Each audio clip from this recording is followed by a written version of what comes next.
Assalamualaikum warahmatullahi wabarakatuh.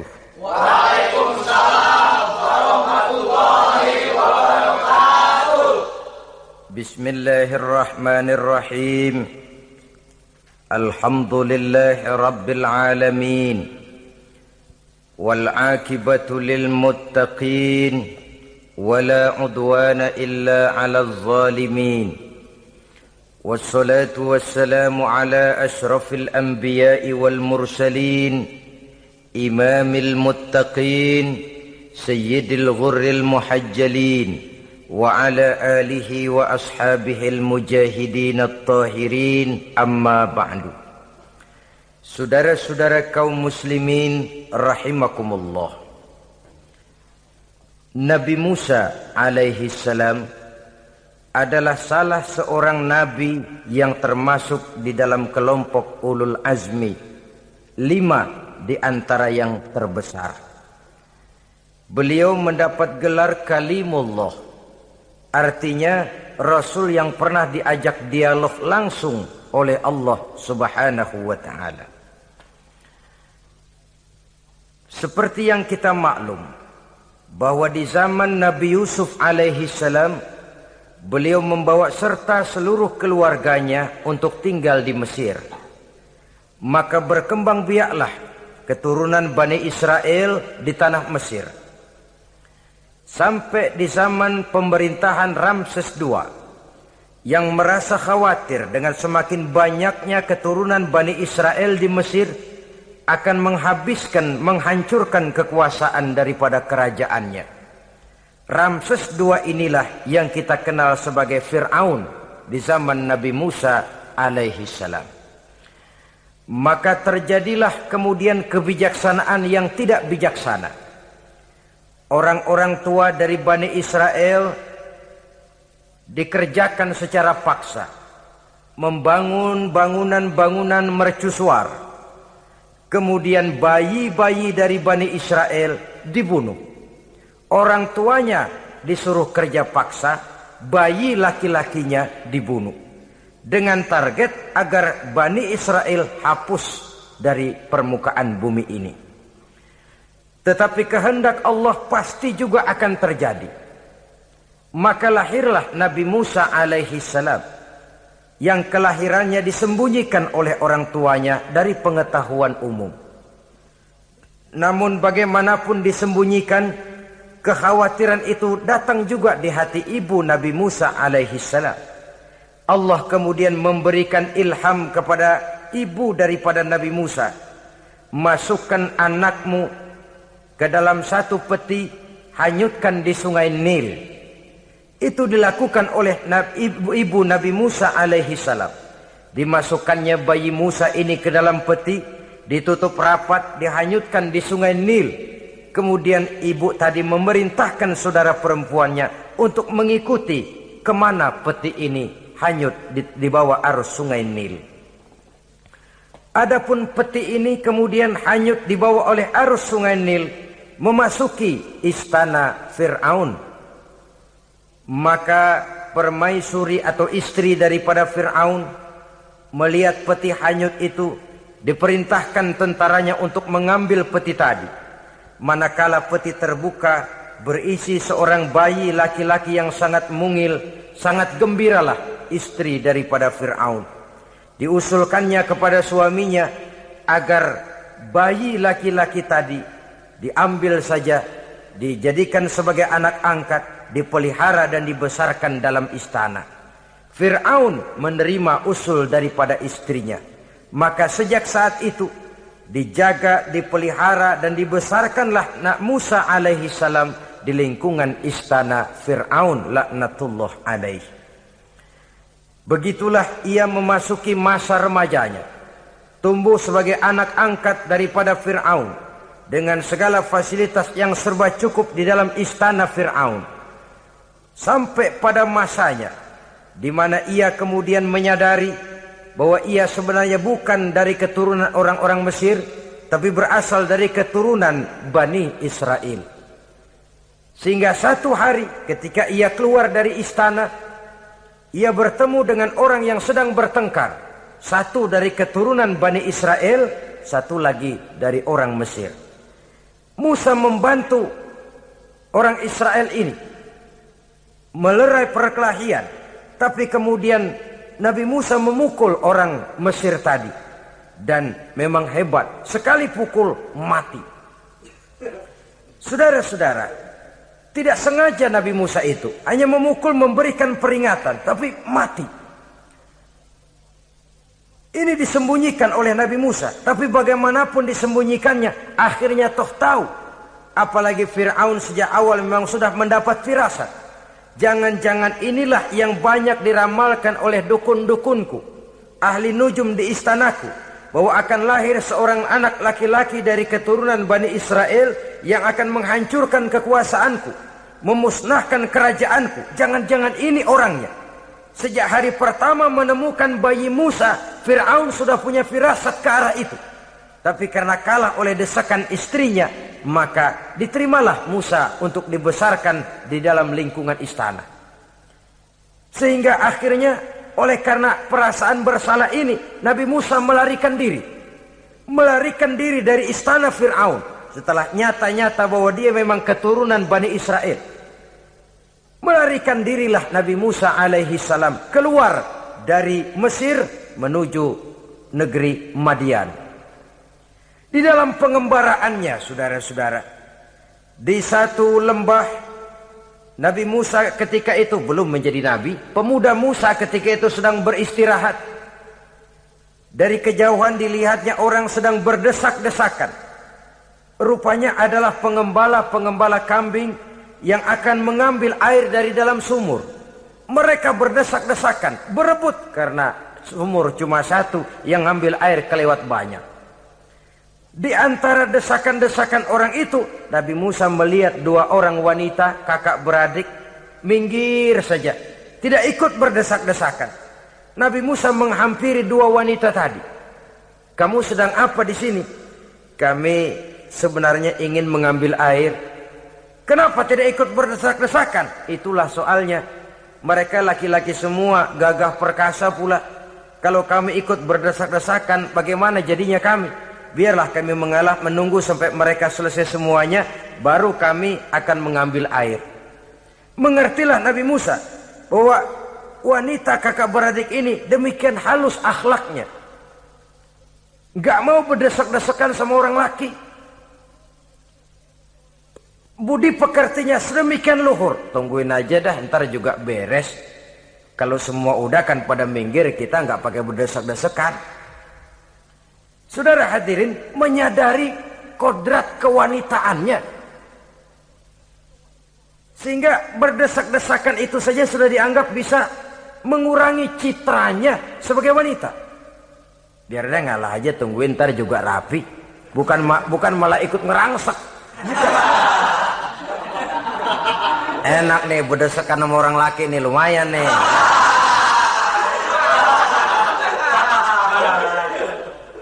Sepintas itu saja sudah cukup bagi Nabi Musa, pemuda Musa, untuk menilai akhlak daripada wanita itu tadi. Oh, kalau kamu nunggu begini aja lama, kata Nabi Musa. Sudah, sini saya tolongin. Diambil embernya, Nabi Musa ikut berdesakan. Karena Nabi Musa memang kuat badannya, gak lama sudah dapat air. Sodorkan ke sana.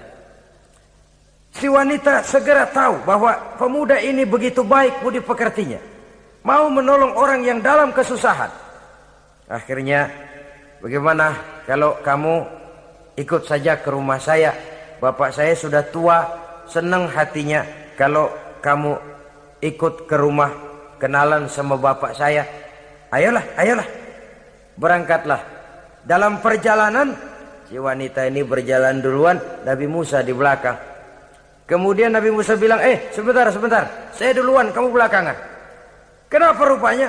Angin nakal bertiup menghembus pakaian si wanita, sehingga memberikan gambaran yang agak jelas tentang warna, bentuk, postur badan si wanita itu tadi. Sekarang Musa yang menunjukkan budi pekerti yang luhur. Gak mentang-mentang ditiup angin, nah mumpung nih.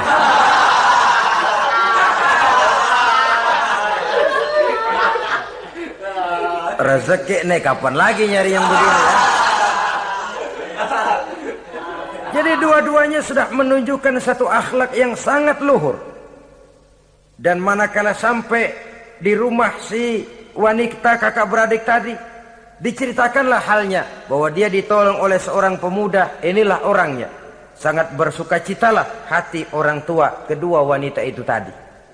Lalu usul si wanita tadi, Pak, kita kan di sini banyak punya kambing, nggak ada yang bantuin gembala. Bapak sudah tua. Kalau ini orang kita minta tinggal di sini saja, gimana Pak? Ya terserah kamulah. Akhirnya Nabi Musa tinggal di sana. Menurut satu riwayat 8 tahun ikut mengembalakan kambing. Dan orang tua tadi tidak lain adalah Nabi Syuaib alaihi salam, yang pada akhirnya kemudian Nabi Musa dikawinkan dengan wanita itu tadi. Setelah berumah tangga, Nabi Musa ingat kembali bahwa ia sesungguhnya keluar dari Mesir karena menghindarkan diri. Bahwa kaumnya Bani Israel hidup di Mesir itu tertindas di bawah rezim kekuasaan Fir'aun yang zalim. Dikerjakan secara paksa, wanita dipermalukan, bayi-bayi laki-laki dibunuh. Tergerak hatinya. Dia sudah enak, punya mertua bijaksana, punya istri cantik, hidup tenang sebagai pengembala kambing. Tapi nurani kebangsaannya berontak. Saya tidak boleh bersenang-senang sementara bangsa saya ditindas. Saya tidak boleh menari di atas bangkai saudara saya. Saya tidak boleh tersenyum di atas penderitaan saudara-saudara saya. Saudara-saudara saya Bani Israel merintih di bawah penindasan Fir'aun. Saya harus membebaskan mereka. Diceritakanlah hal ini kepada mertuanya. Wah, ya kalau pakai bahasa mertua, saya mau kembali ke Mesir. Untuk apa Musa? Untuk menyelamatkan saudara-saudara saya Bani Israel yang masih dalam cengkraman kezaliman rezim Fir'aun. Saya harus membebaskan mereka. Ya kalau memang itu tekadmu nak, berangkatlah. Bapak mengiringimu dengan doa. Berangkatlah Nabi Musa bersama istrinya. Sampai ketika beliau sedang istirahat di satu lembah, dari kejauhan beliau melihat ada api menyala. Beliau berkata kepada istrinya, kau tunggu di sini. Tidak lama saya akan kembali. Saya akan menghampiri api itu. Berangkat Nabi Musa ke arah api menyala tadi. Makin didekati makin terang sinarnya. Sampai kemudian terdengar suara, ya Musa, inni ana rabbuka fakhla' na'laik. Innaka bil wadil muqaddasi tuwa wa ana akhtartuka fastami' lima yuha.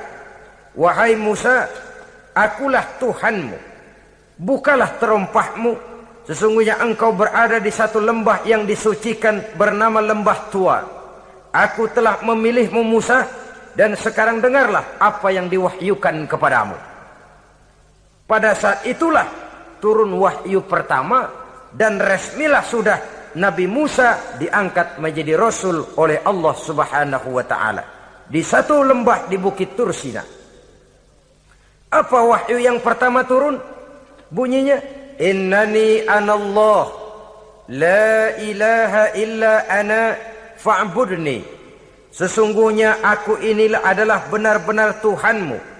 Tidak ada Allah selain daripada aku. Maka hendaklah engkau hanya beribadah menyembah kepada aku. Ini umum saudara. Semua Rasul yang diutus Allah, inilah ajaran prinsipnya. Anallah la ilaha illa ana. Akulah Allah Tuhanmu. Tidak ada Tuhan lain selain Allah. Semua Rasul membawa ajaran ini. Oleh sebab itu, bukan hanya sekadar percaya kepada Tuhan saja yang penting. Sudahlah, pokoknya kan percaya kepada Tuhan. Iya, Tuhan yang mana?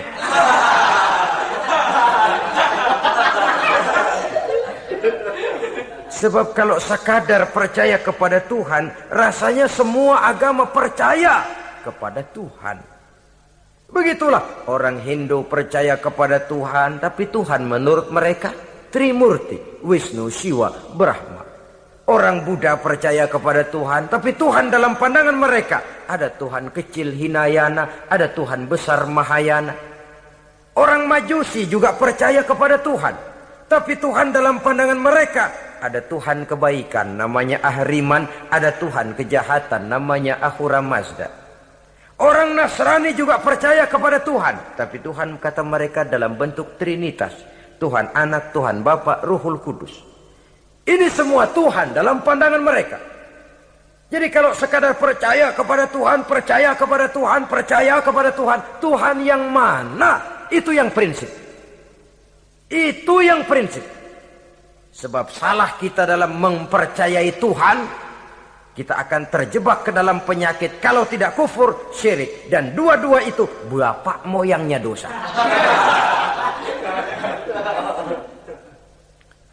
Sebab itu Islam menyelamatkan kita masyarakat manusia. Ya ayyuhan nasu ubudu rabbakumul ladzi khalaqakum. Hai manusia, Tuhanmu yang perlu kamu sembah itu hanyalah Tuhan yang telah menciptakan kamu. Dan itu tidak lain adalah Allah yang lam yalid wa lam yulad wa lam yakul lahu kufuwan ahad, yang laisa kamitslihi syai'un.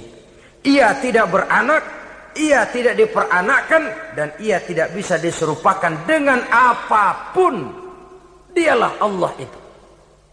Begitu wahyu yang diberikan kepada Adam, kepada Nuh, kepada Ibrahim, kepada Yusuf, bahkan kepada Musa alaihi salam. Innani anallah, la ilaha illa ana, fa'budni. Akulah Allah, Tuhanmu. Tidak ada Tuhan lain selain daripada aku Allah. Maka kepadakulah kamu hanya menyembah. Ini wahyu yang pertama turun, sudah berisi tauhid. Jadi hakikatnya agama Yahudi, saudara, adalah agama tauhid. Agama monoteis. Agama yang mengajarkan hanya ada satu Tuhan untuk seluruh alam. Dan Tuhan itu adalah Allah subhanahu wa ta'ala. Sebab itu syahadat orang Yahudi bunyinya begini.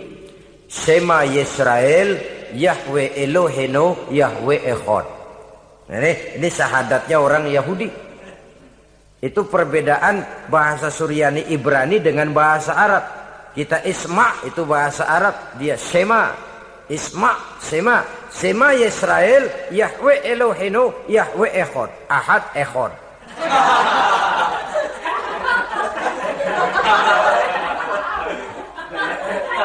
Maksudnya jelas. Shema Yisrael, Yahweh Elohenu, Yahweh Echad. Dengarlah hai Israel, Tuhan kita ialah Tuhan yang Esa.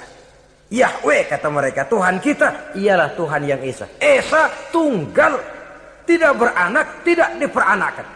Kalau masih beranak, masih diperanakkan, jangan Esa disebut, sebab dia masih berbilang. Dan maha suci Allah daripada sifat berbilang.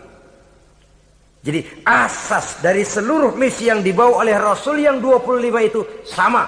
Tauhid inti ajarannya. Setelah tauhid, wa aqimis sholata li dzikri, dan dirikanlah solat untuk mengingat aku. Jadi solat pun diwajibkan kepada Nabi Musa. Cuma teknisnya yang berbeda.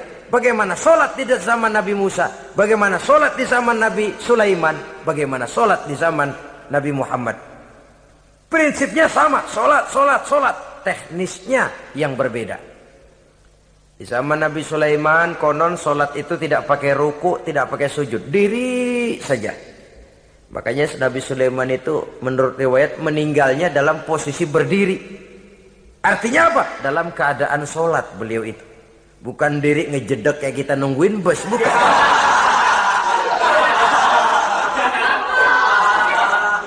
Berdiri dalam kondisi solat. Tapi yang jelas solat itu setiap Nabi. Hanya teknisnya saja yang berbeda. Jadi ini sudah akidah dan syariat. Akulah Allah Tuhanmu, tidak ada Tuhan lain selain aku. Ini kan akidah. Yang kedua, wa aqimis sholata li dzikri, syariat. Dirikan solat untuk mengingat aku. Inna sa'ata atiyatun, sesungguhnya kiamat itu pasti akan datang. Ini juga sudah urusan beriman, percaya kepada yang gaib.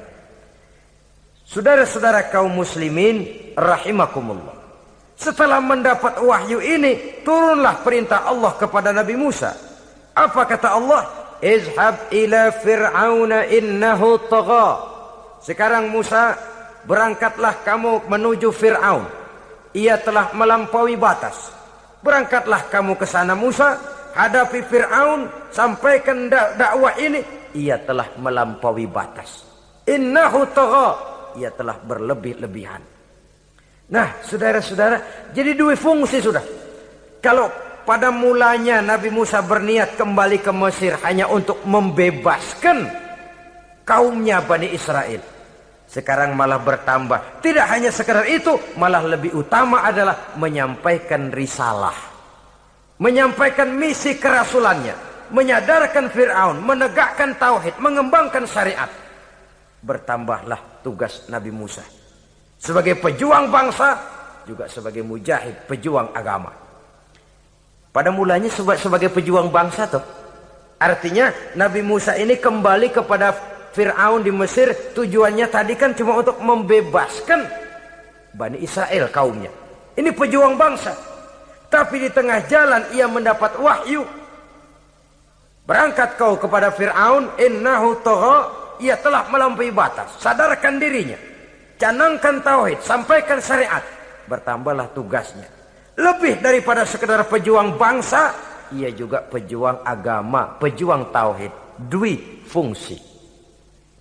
Kadang-kadang ada pejuang agama tapi tidak pejuang bangsa.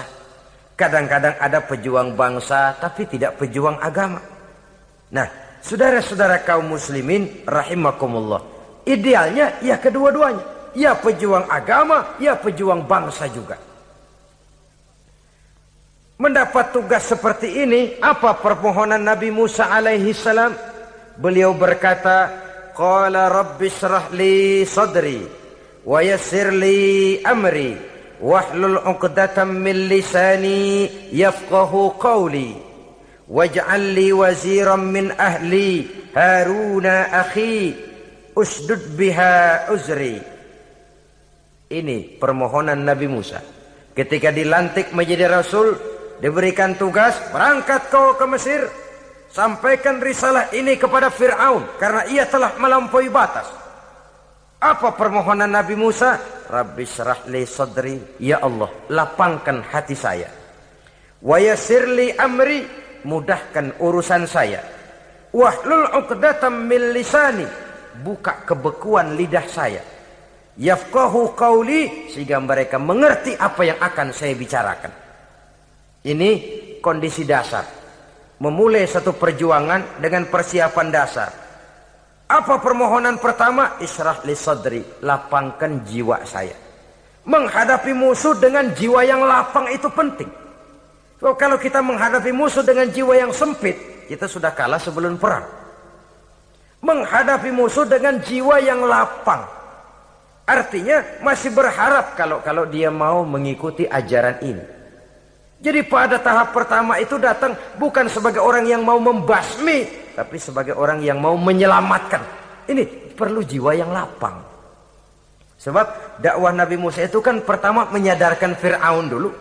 Nanti akan kita lihat setelah disadarkan dengan kata-kata, tidak kena juga dengan bukti berupa mukjizat. Masih bandel juga. Musa mohon supaya dikirim bencana. Masih nggak mempan juga, habis dah urusan. Jadi ada tahapan-tahapan sesuai dengan kemungkinan Fir'aun bisa menerima. Sama juga bayi itu kan kalau baru lahir ke dunia, brol, kasih susu emaknya dulu. Gedean dikit, bubur. Gedean lagi, nasi uleg dah. Udah gede betul, nasi. Udah gede banget, jengkol jijelin.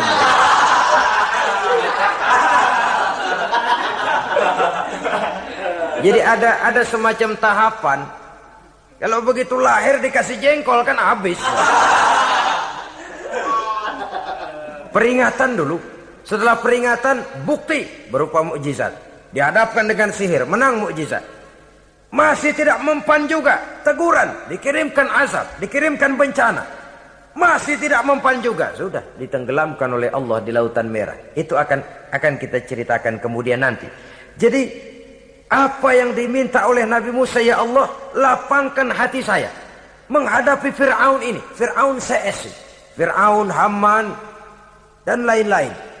Dan jangan lupa Fir'aun itu cuma ya hakikat tapi juga simbol. Hakikatnya memang ada yang namanya Fir'aun itu. Simbol karena Fir'aun selalu berkembang. Di setiap zaman, di setiap tempat Fir'aun selalu ada.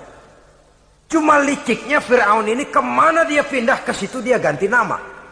Orang sering lupa. Padahal isinya Fir'aun.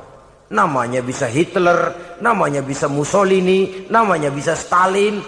Tapi isinya Fir'aun. Kemana dia tinggal? Di situ dia ganti nama. Simbol dari kekuasaan yang terlepas dari kontrol iman. Simbol dari kekuasaan yang menyebabkan orang lupa diri dan lupa daratan. Dan sebenarnya mah Fir'aun mulanya cuman raja tuh. Raja doangan dia. Cuman kelamaan jadi raja, kagak mau turun-turun. Akhirnya dia menganggap tidak ada yang lebih tinggi daripadanya. Apalagi ketika Nabi Musa datang mengajarkan ada Tuhan lain, yaitu ada Tuhan yang sebenarnya yaitu Allah. Lah Fir'aun sampai kepada puncak kekurang ajarannya memproklamirkan diri sebagai Tuhan. Ana rabbukumul a'la. Bukan karena kebodohannya sebenarnya, tapi karena gengsi kekuasaannya. Nah ini, gengsi kekuasaan ini sering menyebabkan orang overacting. Fir'aun bukan bodoh, bukan. Fir'aun bukan tidak tahu kalau Musa itu benar, tahu. Fir'aun bukan tidak ngerti kalau itu mukjizat, sihir kalah, tahu. Tapi gengsi kekuasaan. Gua kan raja, masa di depan rakyat tunduk sama Musa? Gengsi dong.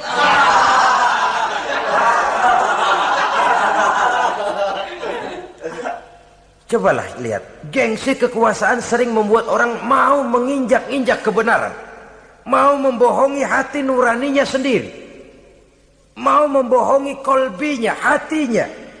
Padahal itu sudah, orang kalau sudah hatinya sendiri dibohongin, apalagi orang lain, sudah manusia paling kejam itu. Cuma karena gengsi kekuasaan saja. Gengsi kekuasaan kadang menganggap remeh kecil Nabi Musa. Kadang merasa besar di depan rakyatnya, tiba-tiba harus tunduk kepada dakwah Musa. Ntar dulu, ada apa sama Musa? Dia kanyut, gue yang ngangkat. Iya toh, peristiwa di Sungai Nil itu. Karena aku yang nyelamatin, aku yang besarkan dia di istanaku.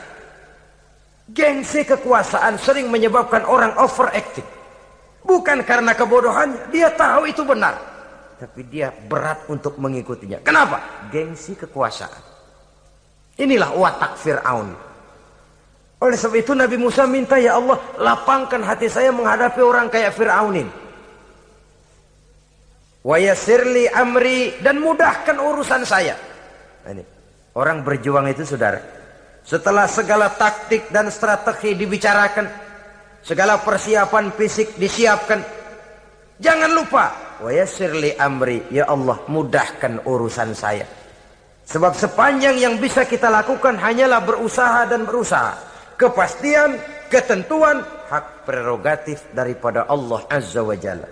Kalau Allah memberikan kemudahan, satu dunia orang mau menghadang, no problem. Kalau Allah sudah memberikan kemudahan, satu dunia orang mau mendatangkan kesulitan, gak ada gunanya. Wa yassirli amri, mudahkan kiranya urusan saya ini ya Allah. Karena sudah terbayang oleh Musa. Pertama faktor psikologis. Bagaimanapun Fir'aun itu kan bapak angkat sendiri. Ya orang kalau nasihatin orang lain barangkali nggak terlalu jadi beban moral. Tapi kalau sudah menasehati orang yang pernah mengasuh dan membesarkan dia, itu kan beban moral. Sulit posisi ini. Apalagi kekuasaan mutlak berada di tangannya, tentaranya gagah perkasa. Wa yassirli amri, mudahkanlah urusan saya ya Allah. Lapangkan hati, mudahkan urusan. Saudara-saudara kaum muslimin rahimakumullah. Permohonan yang ketiga dari Nabi Musa, setelah minta dilapangkan hati dan dimudahkan urusan, wahlul 'uqdatam min lisani, bukalah kebekuan lidahku. Satu riwayat menjelaskan bahwa Nabi Musa memang agak gagap kalau bicara. Riwayat lain menjelaskan bahwa beliau agak sedikit cadel. Tapi yang jelas, minta agar dibukakan kebekuan lidah. Ini mengandung Satu pelajaran bahwa cara menyampaikan sesuatu akan sangat menentukan sesuatu itu sendiri.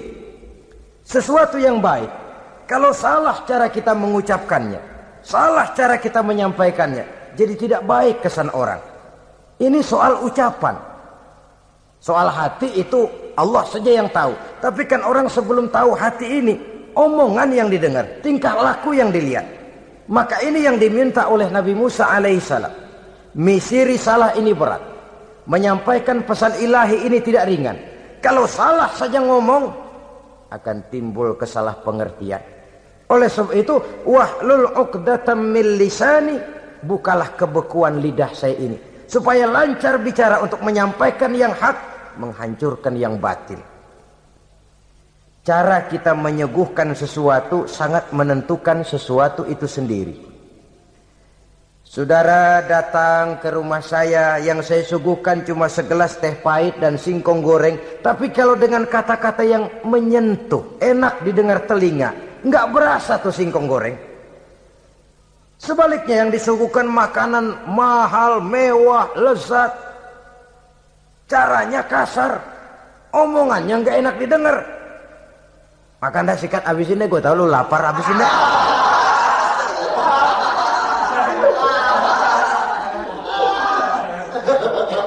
Rasanya biar lapar juga nahan juga gitu. Apa itu? Bukan makanannya yang tidak enak, bukan kita nggak doyan, bukan, caranya itu loh, caranya. Nah, Islam ini agama yang baik. Kalau disampaikan dengan kata yang tidak baik, akan timbul, oh Islam kok gitu ya. Nah ini yang tidak diinginkan oleh Nabi Musa. Wahlul 'uqdatam min lisani. Kita begitulah dalam kehidupan ini, kadang mendengar satu ceramah bisa berurai air mata, bisa histeris, bisa gembira. Kenapa? Kepandaian orang menyampaikannya. Bicara dia 2-3 jam, rasanya baru 5 menit. Baru sebentar kok, tahu-tahu sudah selesai. Ada yang udah setengah jam, baru seperempat jam ngomong, udah rasanya udah kayak 3 jam.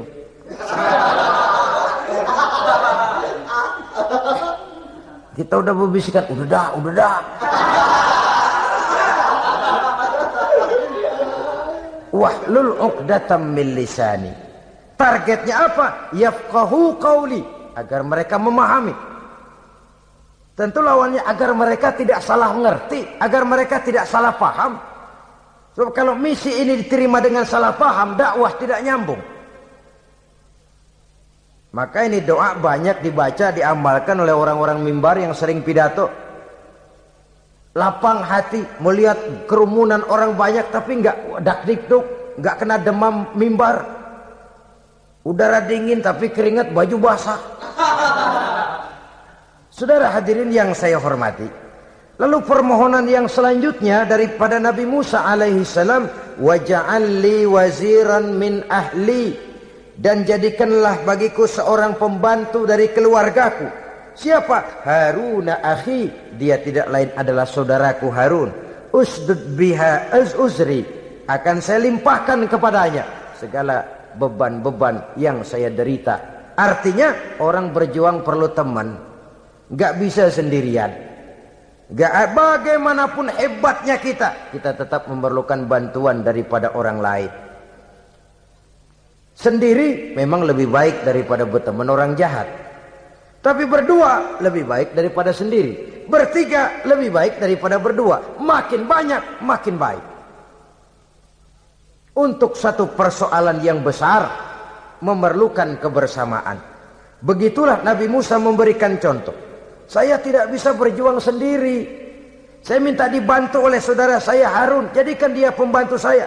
Tempat saya membagi suka dan duka dalam perjuangan ini. Tempat saya bercerita, tempat saya mengeluh, tempat saya melarikan persoalan. Sebab beban hati itu akan berkurang kalau kita ada tempat kita bercerita.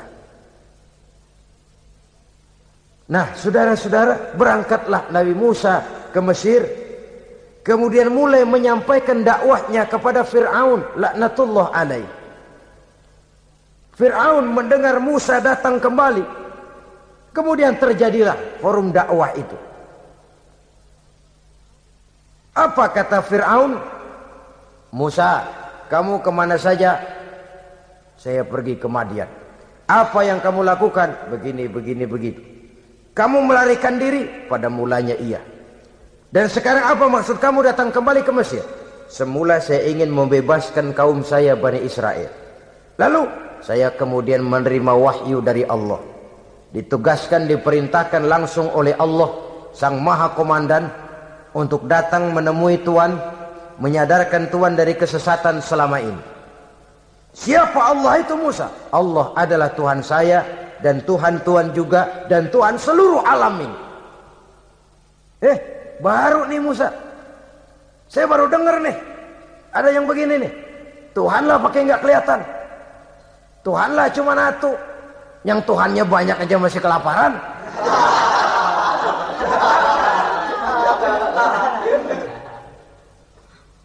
Di mana Tuhan? Tuhan saya bersemayam di aras, tempat yang sangat tinggi. Hei Haman, kata Fir'aun kepada Perdana Menterinya, bikin menara yang tinggi.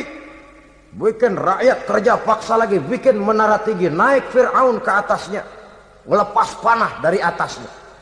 Menurut satu riwayat, panah itu ditangkap oleh malaikat, ditublaskan ke ikan, lalu dikembalikan lagi kepada Fir'aun dalam kondisi di mana panah itu berdarah. Dia tangkap lagi oleh Fir'aun, turun ke bawah, pidato di depan rakyatnya. Lihatin, Tuhan Musa udah saya panah nih. Mati. Saudara hadirin yang saya hormati, dengan segala macam dalih Fir'aun mencoba mengingkari dakwah Nabi Musa alaihi salam. Baiklah Musa, andai kata kamu benar, apa buktinya? Tuhan mau apa? Kamu sanggup menandingi tukang sihir saya? Insya Allah. Ayo kumpul tukang sihir, kumpul. Kumpulkan tukang sihir, dilepaskan tali-tali kecil, berubah jadi ular mengejar Musa. Musa oleh Allah difirmankan, lemparkan tongkatmu Musa. Musa melemparkan tongkatnya. Tongkat Musa kemudian berubah menjadi ular besar yang menerkam ular-ular kecil tadi. Habis itu ular kecil ciptaan tukang sihir Fir'aun. Begitu hebat mukjizat yang diberikan Nabi Musa, dan Fir'aun tahu itu mukjizat. Tapi dia ingkar juga. Tidak mau beriman. Sudah nyata bukti, sudah jelas saksi. Dia tetap ingkar. Akhirnya Nabi Musa berdoa memohon kepada Allah.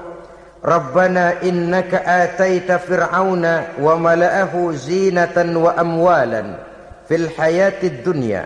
Wahai Allah, sungguh engkau telah memberikan kepada Fir'aun dan para pembesarnya zinatan, segala macam perhiasan, wa amwalan, dan segala macam harta benda, fil hayatid dunya, di dalam kehidupan dunia ini. Rabbana liyudillu an sabilik, semuanya hanya menyebabkan mereka jadi sesat dari jalanmu. Rabbana tmis ala amwalihim, ya Allah binasakanlah mereka di dalam hartanya. Wasdud ala qulubihim, tutuplah pintu hatinya. Fala yu'minu hatta yarawul azabal alim, mereka tidak akan beriman sampai mereka melihat azab yang sangat pedih. Sudah dibuktikan dakwah baik-baik tidak mempan. Bukti berupa mukjizat tidak kena. Sampai dikirimkan teguran berupa berbagai macam bencana, masih tidak juga beriman. Akhirnya Nabi Musa memutuskan, kalau begitu menyelamatkan kaum dululah. Kaumnya Bani Israel dibebaskan dari perbudakan. Dibawa oleh Musa keluar dari Fir'aun, dari Mesir. Dikejar oleh Fir'aun. Dalam pengejaran ini sampailah Nabi Musa di tepian Laut Merah. Buntu, depan laut, belakang tentara Fir'aun. Maju, kecebur. Mundur, kepergok musuh. Enggak ada pilihan lain. Dalam kondisi seperti ini, Allah Subhanahu wa ta'ala berfirman kepada Musa, lemparkan tongkatmu ke laut, hai Musa. Musa melemparkan tongkatnya ke laut. Terjadilah mukjizat. Laut terbelah, jalan muncul ke permukaan laut. Lewat Musa di jalan itu. Fir'aun terus mengejar. Ketika Musa sampai di tepian sebelah sana, Fir'aun masih di tengah jalan. Laut menutup kembali, hilang itu jalanan. Fir'aun dan seluruh tentaranya tenggelam di Lautan Merah. mati. Pada saat kondisi seperti itulah Fir'aun dalam keadaan menghadapi sakaratul maut, napas cengap-cengap, hampir putus di leher, berkata dia, amantu bi Rabbi Musa wa Harun. Kalau begini mah saya juga percaya dah sama Tuhan. Percaya dah sama Tuhannya Musa dan Tuhannya Harun. Kata malaikat maut, kemarin kemana mas?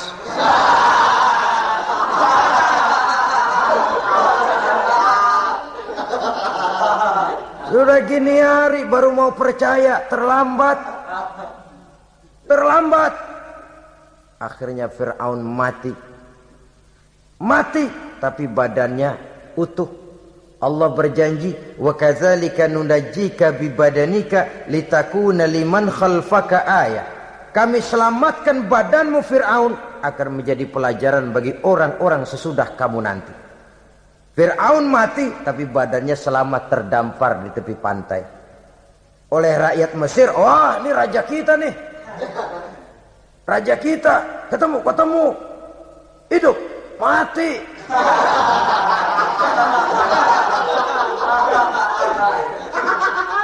Kemudian sesuai dengan tradisi raja waktu itu, dimumilah badannya, diawetkan. Sehingga sampai sekarang jenazah atau jasad daripada Fir'aun ini masih tersimpan dengan baik di museum negara di Mesir itu. Saudara-saudara kaum muslimin rahimakumullah. Jadi satu hal yang bisa kita ambil pelajaran daripada riwayat perjalanan dakwah Nabi Musa ini, bahwa dakwah menyampaikan risalah memang bukan jalan lurus dan licin bertabur bunga di kanan kirinya. Dakwah menyampaikan pesan agama, jalannya berliku, berbelok, menanjak, menurun, banyak onak dan duri di sekelilingnya. Yang paling makan hati adalah apabila sudah berdakwah kepada penguasa yang zalim, seperti halnya Fir'aun ini. Bagaimanapun ia punya kekuasaan, ia punya tentara, ia bisa menghitamkan yang putih, ia bisa memutihkan yang hitam. Kalau bukan iman yang jadi landasan moral dalam perjuangan, orang mudah frustasi. Kalau berdakwah kepada rakyat kecil, resiko kurang. Kalau berdakwah kepada para pengusaha, resiko kurang. Kalau berdakwah kepada kelompok-kelompok yang tidak memegang kekuasaan, resiko kurang. Tapi kalau sudah kelompok memegang kekuasaan, yang tersinggung gengsi kekuasaannya, disitulah resikonya sedemikian besar. Ini yang dihadapi oleh Nabi Musa alaihi salam. Tapi yang dijalaninya dengan tabah, dengan tekun. Karena kebenaran memang bisa ditekan, tapi satu hal yang jelas, kebenaran sama sekali tidak akan bisa dikalahkan. Buat sementara dia bisa ditekan, tapi lambat atau cepat dia pasti akan muncul ke permukaan, dan kebenaran jugalah yang akan tampil sebagai pemenang. Sebenarnya kurang apa Fir'aun? Kekuasaan mutlak berada di tangannya. Seluruh menteri-menterinya adalah pendukungnya belaka. Rakyat dipaksa untuk takut dan taat kepadanya. Dia adalah kekuasaan tunggal di Mesir. Sementara kaum Bani Israel berada di bawah penjajahannya, penindasannya, kesewenang-wenangannya. Dan bahkan ketika Nabi Musa sudah menyampaikan dakwahnya, Fir'aun malah sempat mengungkap jasa. Musa, kamu kok sekarang bisa begitu? Enggak ingat ya dulu kamu hanyut di sungai Nil, istri saya kan yang ngangkat, saya yang besarkan di istana saya. Kok sekarang kamu bisa ngelawan saya sih? Ini biasa. Apa jawab Nabi Musa? Kenikmatan yang kau berikan kepada saya belum seberapa ketimbang penghinaanmu kepada kaum saya Bani Israel. Jangan kau menyangka Fir'aun, kalau saya kau bikin senang, saya lalu akan mau mengkhianati bangsa saya sendiri. Tidak. Sama sekali kesenangan yang kau berikan kepada saya tidak akan menutup mata saya dari kondisi yang dihadapi oleh kaum saya, oleh umat saya. Mereka tersiksa, mereka menderita, mereka merana. Haruskah saya lupakan mereka cuma karena saya sudah tinggal di istanamu, engkau yang membesarkan? Padahal kau pun membesarkan saya bukan karena kemauanmu. Desakan daripada istrimu. Jangan ngitung-ngitung jasa Fir'aun. Andai katamu jasamu ada kepada saya, belum seberapa ketimbang penghinaanmu kepada bangsa saya Bani Israel. Di situ Nabi Musa menunjukkan sifat nasionalisme yang sangat tinggi, rasa nasionalisme yang sangat mendalam. Kadang-kadang kan orang ya seperti di zaman penjajahan Belanda, karena diangkat jadi tuan tanah, bangsanya sendiri diinjak-injak. Karena diangkat jadi centeng dikit dah, kumis mbaplang dah, bukan main. Bangsanya sendiri diinjak-injak. Fir'aun mengingatkan ini, kalau cara kita lo gede di sini, makan di sini, segala macam di sini dah, masa lupa kacang sama kulitnya. Kasarnya mah lu bisa begini nih, Musa nih, gue yang ngerawatin lo. Saya yang menjagamu, mengangkatmu dari sungai Nil. Masa sekarang sudah gede begini kamu mau berhadapan dengan saya? Punya pikiran dong dikit kalau cara kita. Mikir dong, mikir. Dulu lagi kanyu di Nil, siapa yang angkat? Musa tidak membantah. Betul itu Fir'aun, betul. Tapi apalah artinya semua itu ketimbang penghinaan yang engkau berikan kepada bangsa saya? Saya tidak mungkin menari-nari di atas bangkai umat saya. Saya tidak mungkin bersenang-senang di atas penderitaan kaum saya. Dan saya tidak mungkin senyum ceria di atas derita daripada kaum saya. Dengan tidak melupakan jasamu, saya tidak akan merubah pendirian saya. Saya ingin membebaskan penjajahan. Saya ingin membebaskan kaum saya Bani Israel dari belenggu penindasan. Kalau engkau sudah tidak mau mendengar dakwah yang saya sampaikan, tidak mau bertuhan Allah, tidak mau menyembah kepadanya, tetap dengan keangkuhan dan kesombonganmu sekarang ini, okelah, berjalanlah dengan keyakinanmu. Tapi saya harus membebaskan kaum saya Bani Israel. Saudara-saudara kaum muslimin rahimakumullah, itulah jalan dakwah, jalan menyampaikan risalah agama, risalah Islam. Sekali lagi, bukan jalan lurus bertabur bunga. Tapi agama memberikan ajaran, balighu anni walau ayat. Sampaikan dari aku walaupun cuma sekedar satu ayat saja. Tugas ini memang mulia tapi berat. Tugas ini memang terhormat tapi penuh resiko. Ya kalau menyampaikan asal sekedar menyampaikan, sudahlah, pokoknya nyampein, percaya syukur kagak, udah dah. Bukan cuma sekadar itu. Ada semacam tanggung jawab moral. Maka kondisi dasar yang dilakukan oleh Nabi Musa, permohonan yang tadi itu, ya Allah, lapangkan hati saya. Jalan ini penuh onak dan duri, berliku, menanjak, menurun. Banyak halangan, tentangan, rintangan, dan fitnahan. Kemudian mudahkan urusan saya. Menentang kekuasaan Fir'aun bukan perkara ringan. Bukan urusan main-main. Menentang raja yang sedang berkuasa. Kekuasaannya mutlak, otoriter pula, diktator murni Fir'aun itu. Mudahkan urusan saya menghadapi jalan ini ya Allah. Karena tidak mungkin menurut otak. Mana bisa kata kebiasaan. Impossible kata rasio. Kalau Allah mau memudahkan, semua jalan akan terbuka dengan mudah. Tapi kalau Allah yang mempersulit, bagaimanapun matangnya perhitungan strategi, taktik, rencana, program, planning, kalau Allah mempersulit, jalan itu akan jadi buntu jadinya. Oleh sebab itu maka persiapan zahir harus diimbangi dengan persiapan batin.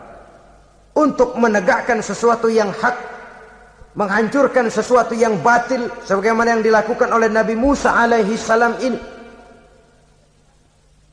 Dan segala macam tantangan dihadapi oleh Nabi Musa. Kau menyampaikan risalah bahwa engkau Rasul? Ya. Kau punya bukti? Siap. Apa buktimu? Ini, tongkat dilempar jadi ular, tangannya dimasukkan ke saku baju, lalu dikeluarkan bersinar gemerlapan, lebih sinar dari lampu merkuri. Sampai Fir'aun silau dibuatnya bersudah Musa, sudah, masukkan tanganmu lagi, masukkan tanganmu lagi. Dia tahu, dia sadar itu bukan sihir, tapi lagi-lagi gengsi kekuasaannya. Sehingga pantas kalau Nabi pernah bersabda, afdalul jihad kalimatu haqqin inda imamin jair.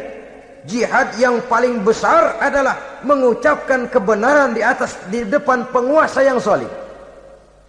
menyampaikan kebenaran di hadapan penguasa yang zalim. Tapi kan berat, saudara, sulit, apalagi kalau belum apa-apa udah ngeri. Udah jangan dah.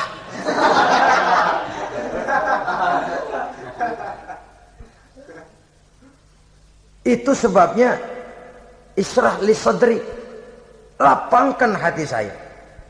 Saya tidak punya kepentingan apa-apa kecuali menyampaikan kebenaran. Kalau sudah ada kepentingan pribadi, itu yang sering jadi handicap. Itu yang sering jadi jurang pemisah antara kita dengan orang yang akan kita sampaikan kebenaran tadi. Saudara-saudara kaum muslimin rahimakumullah, maka terasa benar relevannya doa yang diajarkan oleh Rasul kepada kita. Allahumma arinal haqqa haqqa warzuqna ittiba'ah wa arinal batila batilan warzuqna ijtinabah. Ya Allah, tunjukkan kepada saya bahwa yang benar itu benar, berikan saya kekuatan untuk mengikutinya. Ya Allah, tunjukkan kepada saya bahwa yang salah itu salah, berikan saya kekuatan menghindarinya. Kenapa? Orang sering tahu bahwa itu benar, tapi tidak berdaya mengikutinya. Seperti Fir'aun, tahu bahwa Musa itu benar. Abu Jahal, Abu Lahab juga tahu bahwa Nabi Muhammad itu benar. Abrahat juga tahu bahwa Nabi Ibrahim itu benar. Namrus juga tahu Ibrahim itu benar.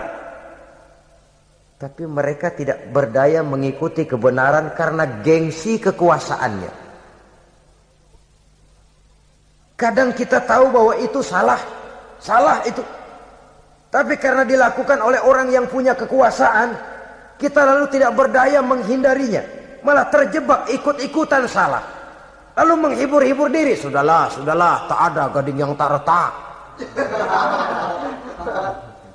Bukankah dengan demikian kita sudah melegimitir kesalahan? Tahu bahwa itu benar dan mampu mengikutinya, itu nikmat. Tapi tahu itu benar namun tidak berdaya mengikutinya, itu mendatangkan siksaan batin. Tahu itu salah dan mampu menegur, itu nikmat. Tahu bahwa itu salah tapi larut ikut salah, nimbrung dalam kesalahan, itu mendatangkan tekanan batin.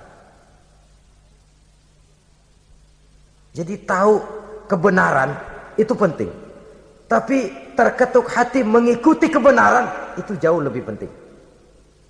Semua kita tahu Islam itu benar, tapi semua yang tahu Islam itu benar maukah mengikuti ajaran Islam? Tidak. Semua orang tahu kalau judi itu batil. Hatta penjudi yang paling kakap pun mesti tahu kalau itu batil, itu tidak baik. Tapi dia tidak berdaya untuk menghindarkannya, terjebak ke dalam penyakit itu tadi. Oleh sebab itu, saudara-saudara kaum muslimin yang saya cintai, tidak ada satu ucapan yang lebih baik. Dalam istilah Quran itu Allah menjelaskan, wa man ahsanu qawlan mimman da'a ila Allah wa amila salihan wa qala innani minal muslimin.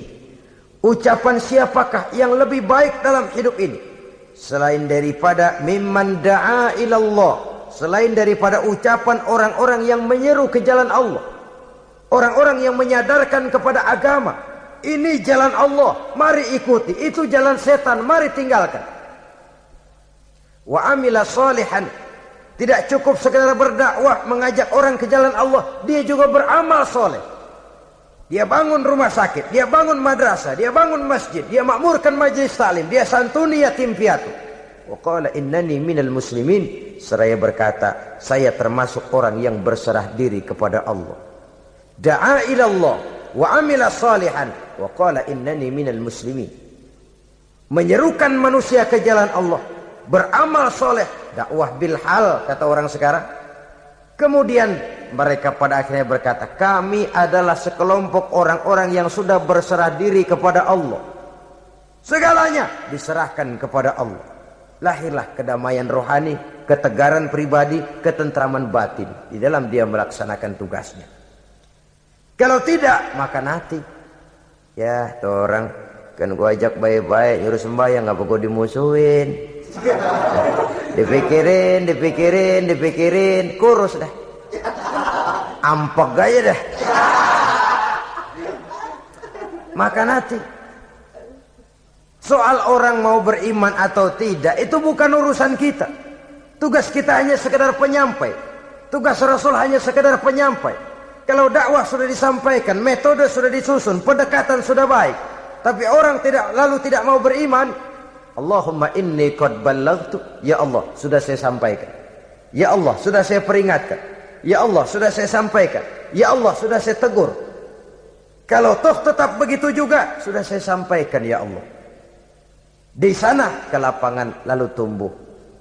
Jadi dengan kata lain, kita hanya berusaha, hidayah adalah di tangan Allah.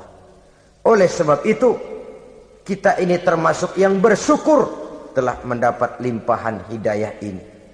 Kalau kita lihat Fir'aun CS termasuk Haman, Perdana Menterinya, dan seluruh bala tentaranya, kurang apa?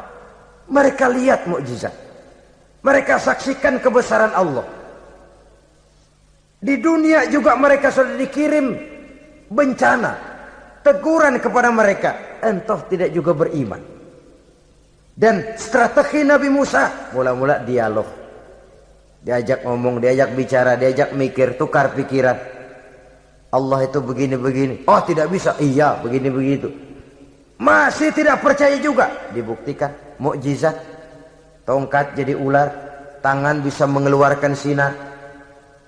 Masih ingkar juga, keluar doanya nih. Doa yang ada dalam surah Yunus ayat 88-89. Rabbana tmis ala amwalihim. Ya Allah cukup dah. Seruan sudah disampaikan, peringatan sudah diberikan, mukjizat sudah mereka lihat, tapi enggak juga mau beriman. Buresin aja harta bendanya dah. Habisin aja. Habisin dah. Dikasih perhiasan kehidupan dunia. Innaka ataita fir'auna wa mala'ahu zinatan wa amwalan. Dikasih harta, kesenangan dunia, bikin sesat. Habisin aja dah. Wastud ala qulubihim, hatinya empat dah. Udah dipatri, udah enggak mempan apa-apa. Sudahlah ya Allah. Wala yu'minu hatta yaraul azabal alim. Rasanya mereka memang enggak bakalan mau beriman kalau belum melihat azab yang sangat pedih. Dan memang setelah timbul tenggelam, napas mau sekarat, baru beriman. Terlambatlah sudah. Nah, saudara-saudara kaum muslimin rahimakumullah, bagaimana akhir daripada perjalanan Nabi Musa ini, insya Allah akan kita bicarakan pada pertemuan berikutnya. Terima kasih atas perhatian saudara. Mohon maaf atas segala kekurangan. Wassalamualaikum warahmatullahi wabarakatuh. Waalaikumsalam.